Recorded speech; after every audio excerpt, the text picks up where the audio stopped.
这是以其人之道还治其人之身吗？我们来看看中国大陆哦，他在昨天发表了2024年美国侵犯人权的报告，里头提到了哦，美国人权在权力与资本合谋之下被异化为政治的秀场，上面的道具跟赌场中的筹码，比较。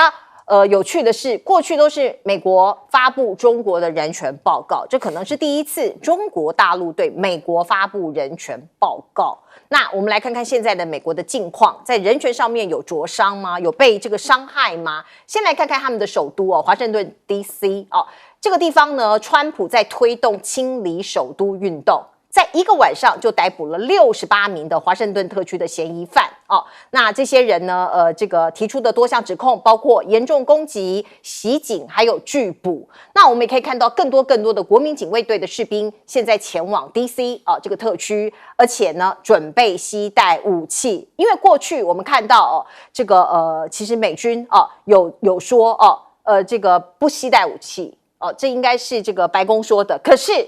后来在礼拜四就前2天的新闻稿美军说如果有需要可以提供武器，所以显示这个地方越来越紧张了华盛顿为什么要这样子被严重的这个怎么讲扫荡呢？川普到底是在干嘛你看到到处都有在逮捕摩托车司机各种的这个逮捕的状况在街头上都可以看得到。这个地方现在已经风声鹤唳了。川普当然有他的理由，他说我们这个首都已经变成全世界最不安全的地方，所以我要让它变成全世界安全的一个都市。可是你看到像是街友美国有很多地方都有街友川普有一天跑去打高尔夫球，在前往这个俱乐部的途中，看到这个草地上有街友的帐篷他就有点不爽，他就在他的 Truth Social 上面发文说，游民必须立刻搬走。结果4天之后呢，有人就发现川普那一天发布的照片的那个街友已经被搬走了，而且记者还捕捉到推土机铲除营地这样的场景所以就是这个川普不高兴了，立刻就有人动手了。而另外我们看到华盛顿此刻爆发了大规模的抗议，请导播让我们看看这个画面，这是民众愤怒的上街头声讨川普政府，他们强烈谴责川普政府一系列备受争议的举措，包括你看到逮捕人以及把游民赶走像这样子的一个非常激烈的措施。而另外呢，还有一个地方也在示威，这是印度请导播让我们看看，在印度同样有大批的民众上街发起了所谓的这个抵制运动他们在干嘛嘞？包括加尔各答他们是说因为川普对印度发动了高关税所以呢，他们现在呢要表达抗议，并且焚烧川普的肖像那我们也可以看到呢，这些示威者讲印度持续进口俄油相关的关税不公平的针对印度工人和农民，因为受害都是底层的人，包括公民，包括农民，所以他们起而抗议。那另外我们再来看看，包括这个就是川普的这个借口，或者川普的理由，就说你印度怎么可以去买俄罗斯的石油？这个是低价石油，可是这个是被限制的这个是被制裁的。可是就有人说了呀，中国也一样中国买更多你怎么不去对中国实施惩罚性关税？可是川普就说我暂时不惩罚。所以你这个让印度怎么吞得下这口气都做一模一样的事情嘛。我们看到中国大陆的外交部部长王毅时隔3年跑到印度去访问，为莫迪访问中国铺路。大家知道8月底莫迪要到中国大陆去访问，所以王毅先飞了一趟印度。那另外我们看到川普的贸易战打的这几个月来谁受益？我们看到中国大陆的沪指刷新近10年来的新高， A 股市值突破100兆大关而且今天A 股沪指收盘到3743点，是近10年来的新高那美国也一样，我们也可以看到美国周5的收盘涨跌互见，可是标普500创新高所以怎么回事？这个贸易战越打越烈，那这2个国家的股市越来越高，台湾也一样，股市也很高。来，亮哥怎么看？快出事了啦！快出事了！这个是一个警告吗？不是嘛？因为美国的通膨，你认为都不会起来。像最近的数字是2.7嘛，那有人就认为美国为什么会这么低，增加这么少？因为美国的 CPI 2025，其中有30%到40%是住房。那因为经济没有那么好嘛，就只有人工智能股在好嘛。对啊，那经济没有好，就房屋没有涨价，所以就会有一些因素把它拉下来了，你知道吧？还有国际油价，国际油价每桶只有59啊，那去年是69啊，所以也把它压下来了。所以这个就是奇妙的2个因素混合啦，就说总体经济有一些指标并没有好。比如说国际油价，还有美国的住房，可是呢，这个大家都认为川普关税拉高应该会有进口通膨嘛，因为有一些有感的物价都在涨嘛，最明显就是食品嘛。那昨天也有人在讲说，到沃尔玛买那个童装涨了50%，小朋友的衣服涨50%，就是这样啊，就是有感的消费在涨，可是那个占 CPI 的比重没有那么高嘛，就是这样了。那可是像今天大摩就发出，因为大家都有93%的人认为9月会降息嘛，大摩认为不会，所以又来了，就是大摩认为说不会吧，他又列举了好多指标嘛，这个洪庭比我懂等一下交给他这个。川普事实上这一番操作包括这个那个非法移民还有关税，对，其实总的讲，他的民调是下降的。那个皮尤机构最近刚做一个民调，川普的民调现在是38，那原来支持他的人就是少掉了，现在只剩下85，就原来支持他的，比如说1月20号就职的时候。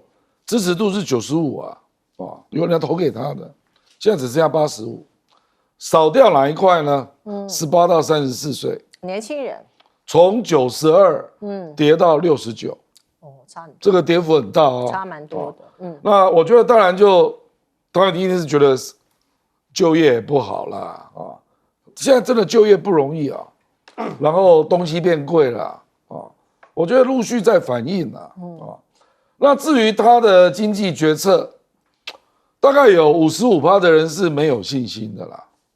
你不要以为他这个得分很大，说什么联邦政府收到很多关税这跟一般人没有关系啊，这又不是经济。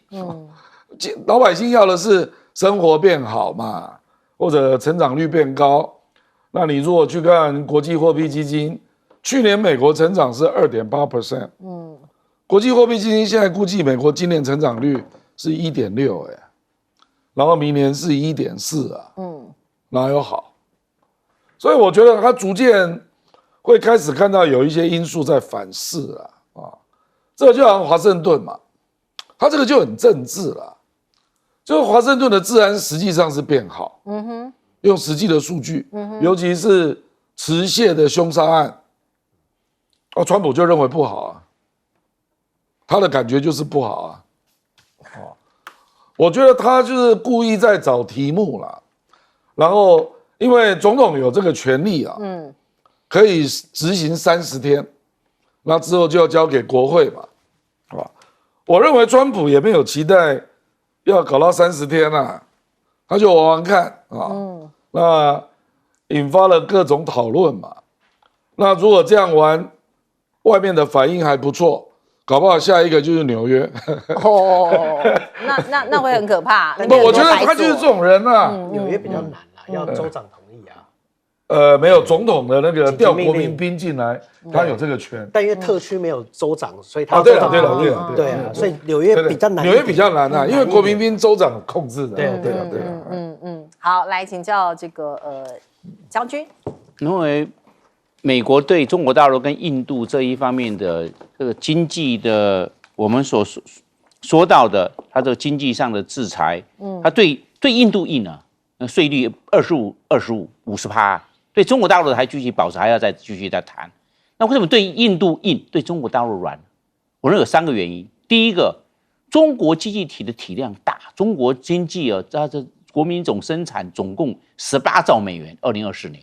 那印度只有3兆印度只有中国大陆的1/6所以印度在这一方面，它的经济底气本来就不够嘛。那很简单那个川普直接对印度来讲，对印度开刀容易，对中国大陆开刀比较难一些，因为中国大陆底气够啊。那第二个，这个印度去向俄罗斯购买石油除了印度自己用之外，他偷卖，他转卖到其他国家去了。那中国大陆没有，中国大陆买这个俄罗斯的石油是自己用，你这个又不一样了。这个是那么自己用，我就说自己用我没有去做其他的。印度这个是投机主义者，他还在那偷赚钱，尽量买多一点，我除了自己用之外呢，还可以转手再赚一笔，变成就赚这个转手贸易来赚钱。那个美国看得很清楚啊。那这个你这边那么投机取巧，在帮助俄罗斯经济复兴呢？因为俄罗斯在打仗正需要钱你一直帮那个俄罗斯推销石油去了，变成这个印度好像变成一个感觉到是一个石油输出国家，其实不是，他是转手把从俄罗斯拿来的石油卖到其他国家赚这一笔钱，他低价这个进货，然后高价转卖出货，要印度赚差价。那美国这方面，美国当然会下手第三个我们来看这个中国大陆对印度跟印度对美国来说，中国大陆享受对美国的非常大的贸易顺差，赚美金，因为中国大陆赚钱，而且中国大陆持有的美债也高。你这样子的话，要不是对中国大陆之间是有为什么会那么高那么大的贸易中国大陆享受那么大的贸易顺差，那美国是享受那么大的贸易逆差，差在哪里呢？因为美国需要中国大陆的商品，中国大陆商品便宜，而且有互补性。美国也依赖中国大陆的市场，需要中国大陆多买一些美国的粮食。印度要不要？印度自己粮食来出口，他怎么会买美国的粮食？所以双方又具有这方面的互需性、互补性之后呢，那中国大陆在这方面是比较强。而且美国也希望中国大陆多买一些美国的美债不要抛美债。那中国大陆是也在抛美债。但是抛的不多，它是一步步慢慢抛美债，不是大量抛美债。那印度有没有美债？印度也有美债，但是印度持有的美债不多，对美国的经济的影响力比较小，所以中国在这方面的影响力就会比较大。那美国在这方面不得不调整，所以中国大陆是有一些很明显的让步。来，请教宏庭。我觉得大家对9月来讲是一个非常重要的观察点，因为大部分的人都认为说，美国在9月会遇到一些流动性上的问题。那主要的原因就是因为财政部拼命的在卖短期的美国债，但是现在已经卖了3900亿了，那接下来还需要，因为这个钱还是不够。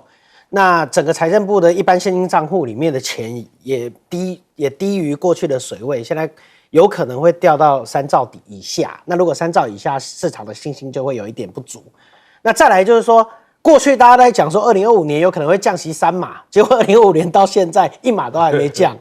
那很多人说贝森特是希望说要降2码那大部分认为说2码不可能嘛，那可能是1码或甚至0码。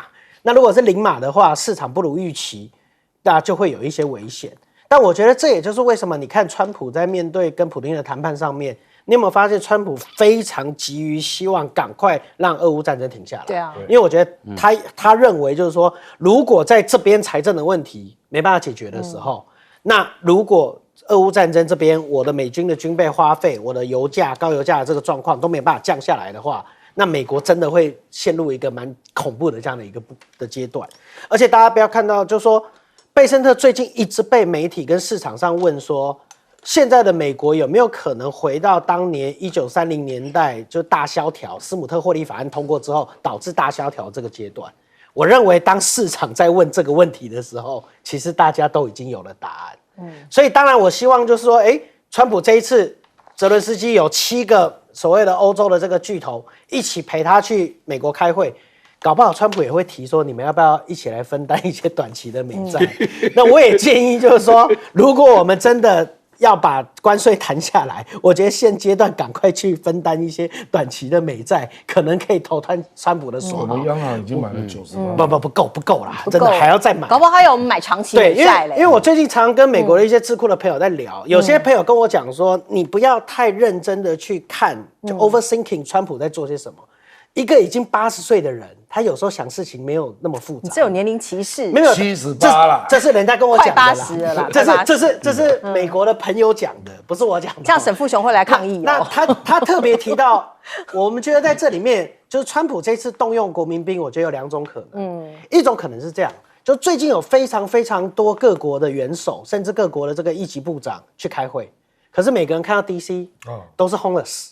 那有些人回国就讲说，哎，其实我跟你讲，特别是亚洲回国就告诉你说，其实美国的民主没有那么那个，你看他满街的 homeless 啊，治安又不好啊，环境也差啊，巴拉巴拉巴拉，这些讲了以后，川普觉得面子上挂不过去，他就开始动所谓的这个游民，这是一个。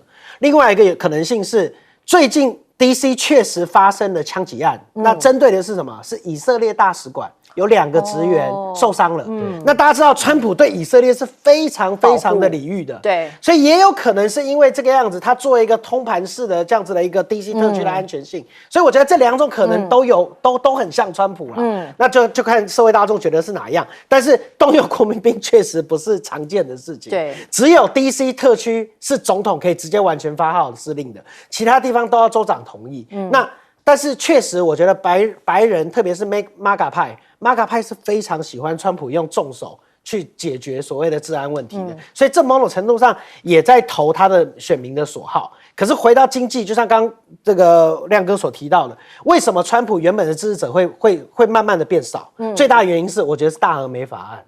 也就是说，你花了这么多时间去做关税，这些你赚到的钱比不过你大而美法案帮富人减税的多啊。然后呢，关税最倒霉的是什么？是一般民众啊，因为所有的价格都转嫁回我一般民众了。在这样的一个落差底下，底层的人慢慢看清楚，说真的没有对我那么有利的时候，他的支持率就开始慢慢松动。是刚刚提到这个乌克兰战争哦，不到8个小时之后，我们看到川普跟泽伦斯基就会在白宫见面啊。我们看到情况前所未见呐，因为在美俄峰会之后，他们都紧张了。他们是谁？包括英国首相施凯尔、法国总统马克宏、德国总理梅克尔、意大利总理梅洛尼、芬兰总理史塔布、北约秘书长吕特，还有欧盟执行会主席冯德莱恩都来了。他们陪在泽伦斯基旁边，要一起去见川普。BBC 就说这是现代前所未见的一刻，好，也显示美俄峰会之后，欧洲领导人紧张了、担心了、害怕了哦。因为川普不断的讲啊，泽伦斯基你立刻几乎可以结束战争，如果你想，立刻就办得到；如果你也可以选择继续打下去，就是开的条件你吞下去，你就可以立刻结束战争啊！哦，把这个球完全丢到泽伦斯基身上。那另外呢，当然像是克里米亚的争议啊，2014年他就实质被俄罗斯占领，可是西方国家是不承认的。好，那现在呢，他要逼泽伦斯基放弃克里米亚，并且同意永远不加入北约。哦，有一些很严苛的条件，就看泽伦斯基怎么接招了。泽伦斯基对于白宫可能有一点点心里有阴影，因为在今年2月份的时候，他在白宫跟川普见面，旁边还有他副总统范斯，那个时候他就被羞辱了。我们来看看。You're not in a good position. You don't have the cards right now. With us, you start having cards. Right, you're playing cards. You're gambling with the lives of millions of people. You're gambling with World War III. 所以明天过后有没有可能泽伦斯基又要再被迫同意某一些事情？而且 you have no cards， 他会跟他讲你没有牌了呀，要不然嘞？好，我们再来看看，包括乌克兰割地、止战或者是沦为附庸，这是《华尔街日报》的分析。他说有2个状况战后的结局。第一个，乌克兰保有主权，成为领土缩小可是依旧独立的民族国家；第二，成为俄罗斯的保护国，重新被纳入俄罗斯的势力范围，那真的是很惨啊。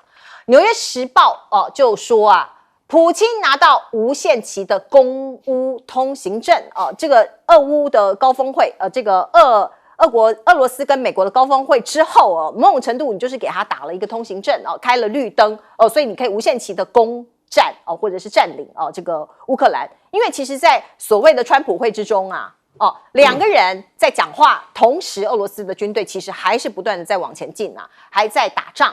那另外我们来看看市场的反应是什么？市场冷静的等待美乌会谈结果。专家说，川普可能会为了一件事情靠向俄罗斯。包括能源的事情。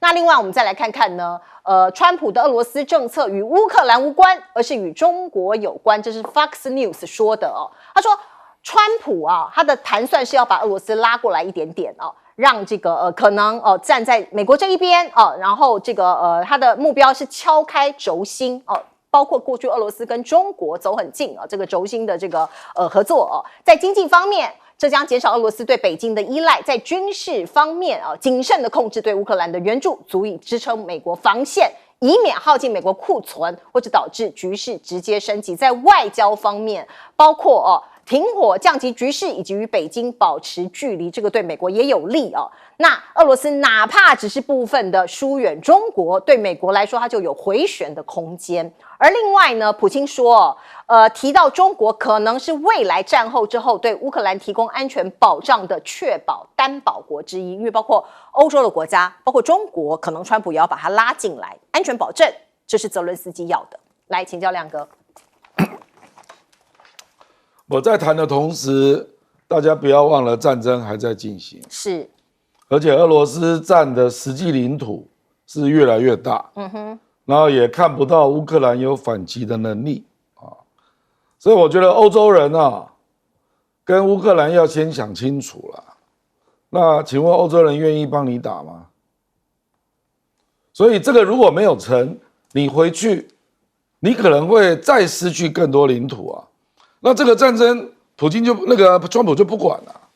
川普事实上那天跟普京开联合记者会，他说我们很多事情都有交集啦，可是有一点没有办法有共识，我觉得就是领土交易嘛那领土交易，乌克兰是在乎什么？他在乎没有安全保证他举过一个例子说以前那个克里米亚。还有那个顿巴斯俄罗斯占领的部分嘛，那个时候不是土耳其就拿出来说来谈安全保证，对，很久以前讲过，2022年那结果乌克兰就说事后证明完全都是骗人的，就说用那个事实上就是缓兵之计，那最后就是要直接再打这是泽伦斯基的理解啦所以如果没有一个确切的安全保证，他是绝对不会签的啦那刚刚这个川普上次派去俄罗斯的那个特使那个 Witkoff， 他刚刚讲了，他说带来好消息说俄罗斯愿意给愿意接受类北约的准北约的安保安全保证可是不知道这是什么东西那大概的内涵就是说。可能有几个国家进来做保，那如果乌克兰被打，那几个国家就联动，就类似集体安全就包括中国这件事对不对？现在不知道啦，担保国之一。不知道，中国愿不愿意我还不知道反正就是要有几个国家共同进来背书，不是北约是几个国家进来说，如果乌克兰被打，那就是集体安全就没有这个东西。乌克兰真的签不出来了那问题在于就是说，如果这个东西真的有成型那乌克兰真的愿意让顿巴斯跟克里米亚变成俄罗斯的领土吗？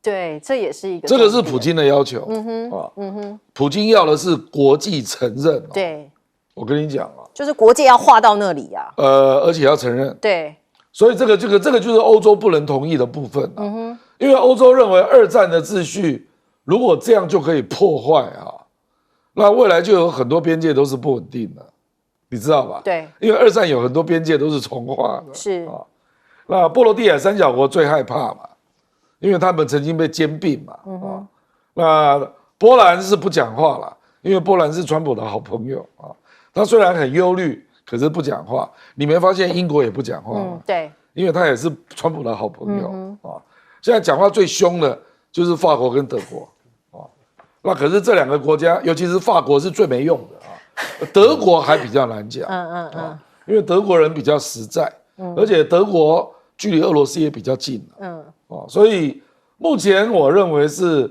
我那天看到一个民调我吓一跳就是乌克兰对于美国的指望只剩下16%，你说乌克兰人民对，就是那个皮尤做的民调，是对德国人的指望冲到63%，只能期待德国了。那没办法啊，就乌克兰人实在是没办法，只能够寄望美国啊、欧洲的大国啊，来挺我啊。那我可以这样讲吗？美国已经抛弃了乌克兰。不啦，也不要这样讲啦，人家川普也是很努力，好不好？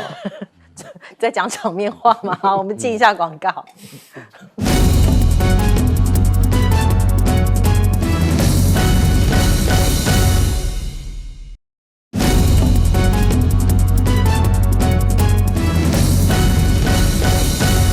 好，乌克兰会怎么样落幕呢？这场战争，请问将军？我认为乌克兰它有3大战略短板，它没有办法克服。那这3个战略短板，这个是结构性的问题。第一个，他现在兵力耗尽了，那兵力耗尽的状况之下，他没有续战的能力了嘛，他防线都崩溃了。那在前2年，俄罗斯在这方面要取攻势，俄罗斯的战损会相对的高。现在俄罗斯感觉到他整个推进的速度越来越快，换句话说，是因为乌克兰防线崩溃了，让俄罗斯的军队能够顺水推舟，顺势就攻进去。那你现在赶快停止啊！你不再停止的话，俄罗斯的话好像在割草啊，在赊到尾啊，一直在那边攻啊。那这样的话，兵败如山倒，那在乌克兰怎么办啊？那丢更多哦。你现在不谈的话，将来丢更多怎么办？那我认为现在不得不做一个战略停损。我所以认为最重要，它的兵力耗竭。第二个结构性问题，西方不出兵，3年半都打下去了，西方是绝对不会出兵，不要再寄望了。泽伦斯基一直在寄望西方会帮忙，会出兵。全世界195个国家，没一个国家愿意正式出兵帮助乌克兰打仗，就这么简单的了。你就是乌克兰自己打，那问题是打不住了，已经没有人，无兵可招了。现在是这样子，战力薄弱了，后继乏力了，你怎么办？所以防线崩溃了，所以是这样，西方国家是不会出兵的，那美国更不可能啊。所以这很清楚，但是问题是泽伦斯基他不敢面对啊，没有这个勇气啊，这是很残酷的啊。但是问题，这个就是乌克兰战略短板啊。当国家领导人，你要去面对啊，你不就面对？那现在乌克兰已经变成这个状况了，一定要割地求和啦。那么讲难听是割地投降了，这没有办法了。那现在又不愿意面。第3个，我认为他要保持战略弹性，他毫无没办法战略弹性。他就是乌克兰，就是泽伦斯基，他没有面对这种现实的勇气，现实就是这个样子啦。不要想到说理想什么乌克兰宪法了，不能割让领土了，那都是假的啦。一定要讲求实力原则。所以在这个方面要面对现实，实际上就是这个样子啊。不要再战略鬼打墙，还是他们谈着不可以鬼打墙，而且时间对他不利。对，不能这样子。他如果在第1年，他就丢了这个土地还少，扎波罗热跟赫尔松州才一点点而已。对，那时候亚速钢铁厂刚打完，那还有一点点，他越丢打越多。现在已经3年半了，那不要再打下去了，不然的话，这个丢掉的更多，死掉的更多，欠的外债更多，那还得了？好，我们进一下广告。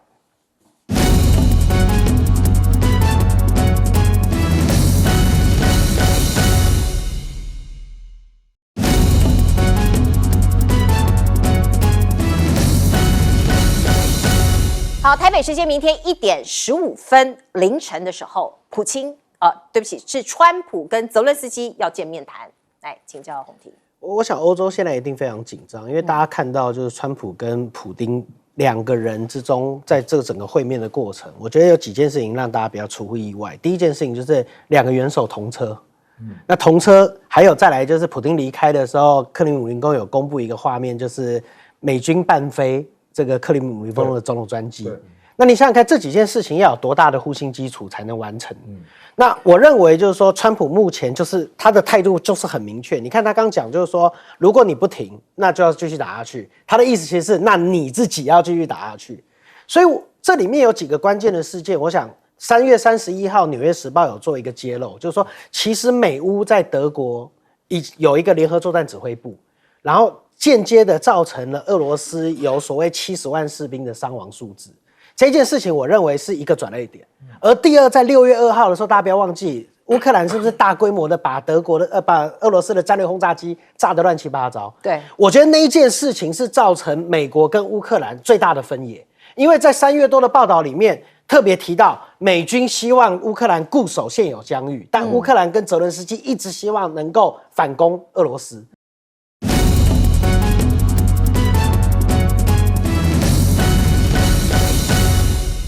迎回到新闻大白话的节目现场，我是钳子，介绍这1个小时的来宾。首先是耶鲁政治学博士郭正亮，大家平安。以及台北市议员徐宏庭，主持人好，各位观众朋友大家好。前空军副司令张延廷将军。全子好，大家好。好，观众朋友，过去我们都说国民党他的做文宣的能力跟民进党来说落后了一大截。当民进党已经上太空蓝营还在杀猪工。这一次呢，完完全全颠覆了过去大家对蓝营的想象，现在不再杀猪工了，终于上太空了。包括这个莱尔校长现在的番外篇也在网络上面热放，我们来看看。搞定了没有？搞定了！啊！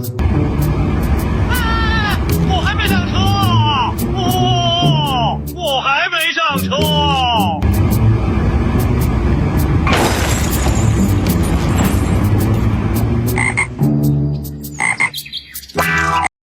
好，错的路不要上车哦。这个象征着我们的这个领导的人物是不是走错路还不听劝呢？包括你看到绿营的很多朋友也私底下给国民党这个宣传片按赞或者上一个模仿南方四剑客这样子的风格的政治宣传片，觉得做得不错，跟过去来说差很多。可是，在公开的场合，当然不可能称赞。像是苏巧慧就说，国民党造谣不遵守法治一览无遗，讲的是说你模仿人家美国的动画片是不是这个未经授权？可是观众朋友，我们再来看看，你有嘴说别人，有没有看看自己？包括你看卢秀燕、柯文哲、馆长徐巧芯、陈玉珍，尤其是在大罢免期间是怎么样各种的2创、3创你模仿的风格其实也是国外很多知名的动画片呐。那我们再来看看，包括有很多绿友是真的还在奉旨要饭吗？今天国民党就开了记者会他们揭露了零日攻击的导演他拿救安基金补助2872万讲的不是零日攻击的补助讲的是零日攻击的导演他是姓罗，叫罗景仁他们的团队啦。在过去的2002年到2022年到2024年之间获得劳动部的就业安定基金补助了将近3000万。那期间又帮赖清德、蔡英文拍摄在路上那一支宣传竞选的大选的竞选的影片那隔年文化部核定补助零日攻击7000多万那零日攻击是另外是由文化部补助的大家可能要搞清楚这个因果关系。所以呢，国民党就质疑说，这一位导演是不是就是绿友，然后拿民进党或者我们政府的相关的补助金，可是某种程度也可能是在攻击在野党，或者是做一些对在野党不利、对执政党比较有利的事情大概是这样子的脉络。那我们来看劳动部过去不是这个有一些争议嘛就业安定基金那个时候不是还有这个许明春去开演唱会那样子的一个争议那我们来看看劳动部的劳动就业安定基金，其实必须要给劳动朋友可能失业的各种的一个这个安定嘛和补助嘛。可是呢，他补助2000多万给这一位导演，他是做什么呢？他拍影片，他有拍影片也不能说他都没做事。他拍一个影片叫做《阿房洗衣店》，这支影片补助了1069万，可是得到的效果可能不是这么好，按赞数只有488个。我随便 po 一个文，可能也有这个1000多个，488个真的是偏少啦，必须这样讲，不好意思。然后2023年呢，又接了劳动部主题影片叫《纸扎篇》补助多少钱呢？将近1000万呢，很高971万，按赞数多了很多啦，1761次按赞数。那另外第3支影片是在2024年补助的花了831万，按赞数只有202次。就说可能我们要很合理的去质疑说，我们花了这么多钱，而且是就业安定基金，你拿去补助这个导演拍出来的那个效果是怎么样这是在合理的检讨范围内嘛。那我们来看看赖总统未来会怎么做呢？仇中这一条路会走到底吗？我们先来看看包括文化部部长李远他说陆委会最近会锁定配合统战的台湾艺人，那李远这边会按名单来约谈。那另外我们看到这个所谓的大大陆人民入台籍哦，就是有一些可能嫁来我们这儿啊，因为婚配的关系来我们这里哦，现在要设条件，陆委会就说我们台湾籍呀很可贵，不是想拿就拿哦。像是这样子的言论，对于这些新住民来说，可能会有受伤的感觉。那另外我们看看馆长最近不是到对岸去了吗？在深圳哦，他也开炮。第一个炮轰的是李正浩，第二位是俞北辰。我们来看看，我有叫他田鼠哥啦，我们叫他一个叫李正浩哦。他说大疆无人机有什么了不起？他说我们台湾的无人机完全不输大疆无人，我就不知道台湾有哪个品牌的无人机，我还真不知道。麻烦，我就觉得真的很扯这个媒体真的已经扯到那种说谎都脸都不红了。请问一下，台湾有哪一个是世界说可以跟大疆 PK 的无人机？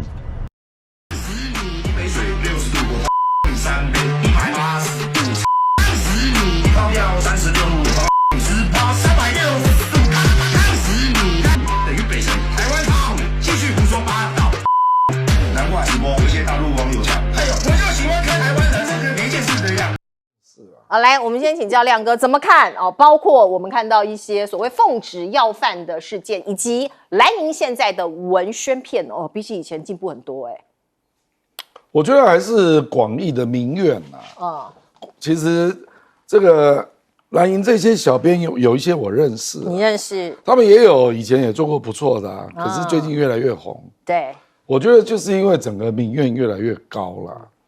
那因为他用南方四剑客那个形式，就可以把很多的以前我们还记得一些民进党的一些破事，把它容纳进来嘛，所以就有点像小短剧那种味道。亮哥，我问你，这有侵权的疑虑吗？因为苏巧慧说这违法把他苏巧慧去告嘛，苏巧慧大概知道他的市长越来越危险因为赖清德看起来要支持林右昌所以他去担心他的新北市长不过这个东西就是，我觉得你只要文宣引发二创那就成功了。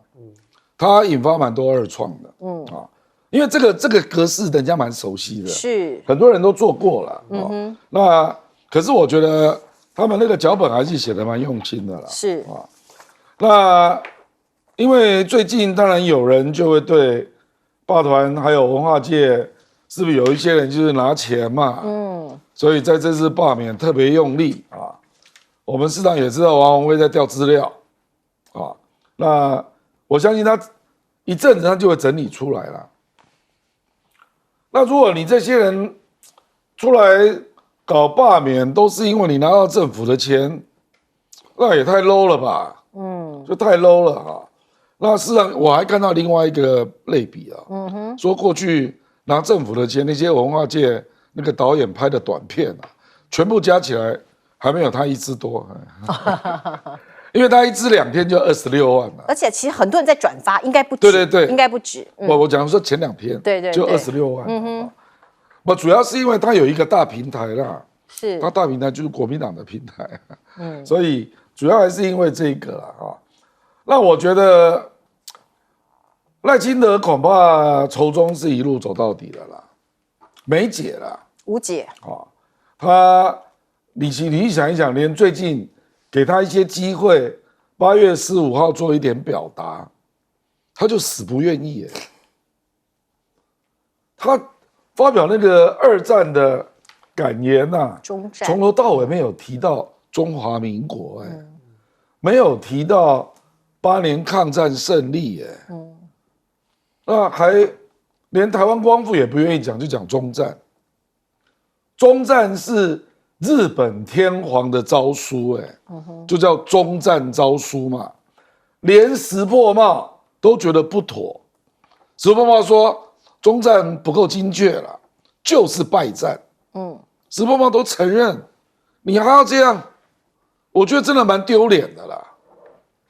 这个日本殖民台湾50年。死了多少人？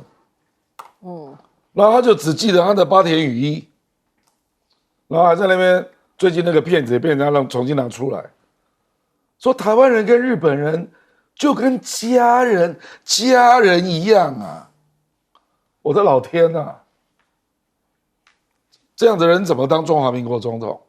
怪不得联合报写那个社论，说你这种人啊，不提抗战，只提中战，你凭什么当中华民国的总统啊？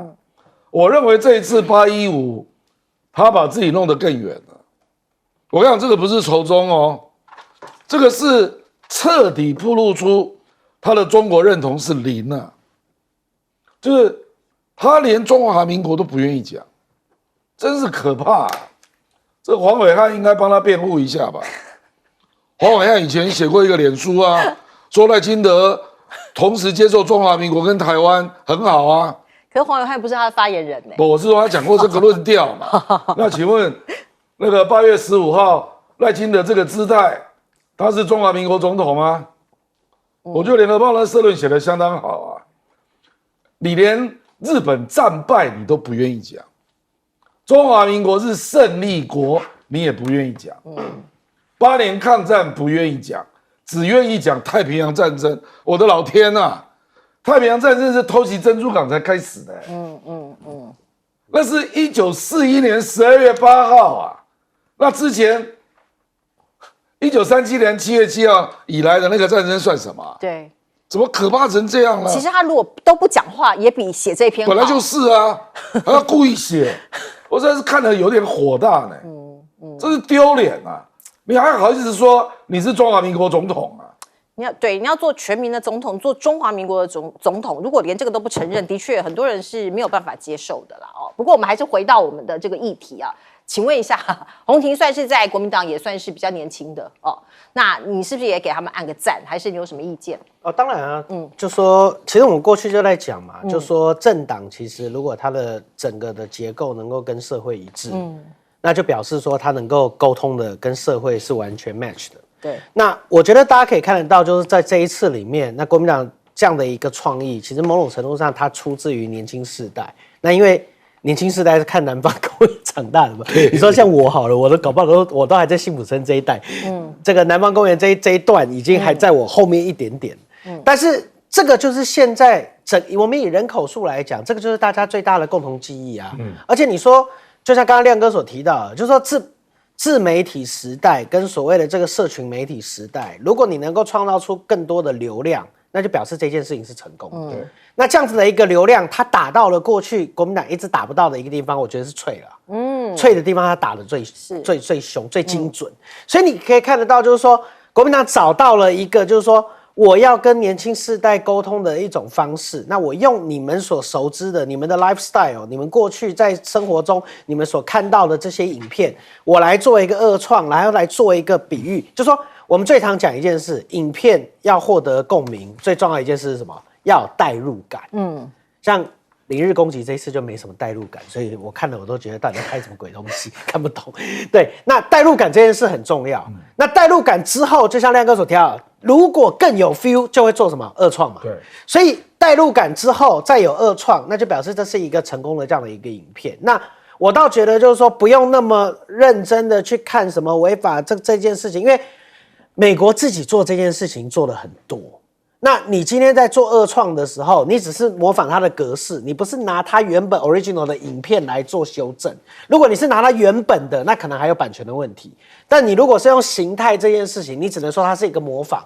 那它是一个，它其实严格讲起来也不算是二创，因为它没有拿原本版权的东西去做创造。你可以说它学习。你可以甚至说好，它有点画风而已。对啦，你可以甚至说它有点学习抄袭这样的一个模式，可是这没有版权的问题，他没有拿它的原片，对，他没有拿原片来做修正，不像以前那个某个网红很红，有没有？对，专门在讲影片的那个就没有违法的问题。是，所以我觉得这个就是很重要。那当然还有风向也很重要，但我觉得更重要的是什么？更重要的是我觉得在这一次零日攻击被揭露里面，最重要的一件事是。我们的政府不能再得过且过。救安基金当初被滥用，拿去开演唱会做这些，然后现在又发现拿2700多万给导演去拍片，这跟救安有什么关系？而且这个好多钱呢。然后立法一支影片，我觉得1000多万，因为立法院现在它进入了一个僵局，也就是去年的有7000多万不符合它的项目的这些预算，现在 pending 暂停在这个地方。民进党希望说行政单位用拨补、用公务预算去把它你平掉，是，但是国民党这边不愿意。如果不愿意的话，这笔钱要有人负责哦，因为你没有用在该用的用途上，你就应该要赔哦。所以在这个问题上面，我觉得这件事情要追到底，因为他们过去所揭露的7224万里面，有3784万是拿来做影片的，而没想到这3784万里面有2800万是给林日攻击的。对，那这个问题才大。没有，是给林日攻击的导演啦。对，就给他的导演。对，那这个问题我觉得更大，也就是说，你原本有这么多，然后我还以为你给很多，没有，结果集中给到这个地方，那整个林日攻击拿了台湾政府公务预算那么多，还有甚至我们上次讲的最离谱的是证交所都能捐款。对，这几件事情都应该要立即改正，不能得过且过。这个委员在立法委员的这个一定要赶快把它追出来。来，请教这个将军。因为林日攻击，他花了这个国家那么多钱，也包含国营事业用那么多钱，总共1亿3000多万，然后占了这个整个的费用的43%多，那么多。那林日攻击，他今天林日攻击的里面的演员还去搞大罢免呢。你这个林日攻击既然是拿政府的补助款，怎么可以拿政府的补助款当演员，然后去搞大罢免？你这个人为什么要用？你这个拿这国家的钱，结果拿去搞大罢免，民进党怎么可以这样来做？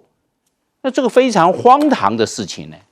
对他应该改弦易辙才对啊。另外的，这个是就业安定基金，这2872万2872万块钱，怎么可以？这个国库的钱怎么可以？这个就安基金怎么可以去搞到去对这个导演，就变成国库通私库啦，国库通党库去了。这是照顾劳工的钱，劳工好辛苦，赚钱拿的是低薪，做的工时长，结果你这个好不容易有这个我们所说到的这个就安基金，你怎么不拿去照顾自己的人去了？这非常荒唐的事情嘛，怎么可以这样做呢？这是照顾这些弱势劳工的钱呢，怎么可以这样？另外我们来看，我认为另外一个否定历史。你今天林日攻击他这篇内容也是这个荒腔走板，怎么可以否定历史？我们有些事情我们知道啊，这个抗战啊，这个8年呢，我们牺牲了321万6千多个国军将士，才把台湾就是赢得最后胜利，台湾光复，重回中华民国的怀抱。那现在这么只字不提啊？他对不起国军啊！这些国军牺牲多少的将士？今天国军都那么辛苦，结果一句话都不提，就算能够带一句话带过也好，一句话都不提，好像跟空气一样。这里对得起我们这些国军弟兄吗？对得起我们中华民国吗？所以他认为啊，这个时候他们还在那边呢做勘拖，然后去美化日本人统治台湾，日本统战屠杀了63万台湾同胞，为什么不讲？这是台湾同胞，我们为什么为他出口气？这些人死得那么冤枉，为什么完全不提呢？所以他认为应该尊重历史。我认为赖清德要勇于这个对历史要还原。是